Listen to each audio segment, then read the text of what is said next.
পাগলা যখন মারা গেল তখন আপনি তার অতীতের ইতিহাসকে টেনে তাকে ভণ্ড ফতোয়া দিয়ে তাকে কবরস্থ করা হলো। সেই কবরের ভিতর থেকে আপনারা তাকে লাঠি দিয়ে আঘাত করে করে কবর খুঁড়ে তার লাশটাকে বের করলেন।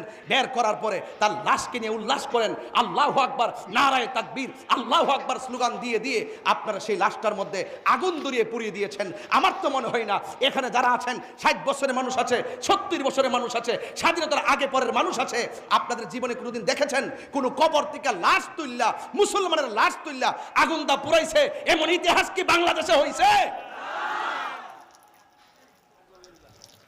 আমরা কি বাংলাদেশ দেখছি? আমরা কি দেখছি? এই জন্যই বলে যে ইসলাম ছিল শান্তির ধর্ম, আজকে ইসলাম ধর্মটারে উগ্রতার দিকে নিয়ে যাচ্ছেন। ইসলাম একটি শান্তির ধর্ম, মানবতার ধর্ম। এই জন্য আমি বলবো, প্রশাসনকে বলবো, এই ঘটনার সাথে যারা জড়িত তাদেরকে অনতিবিলম্বে আইনের আওতায় আনার জন্য কথা বলেন, ঠিক না বেঠে?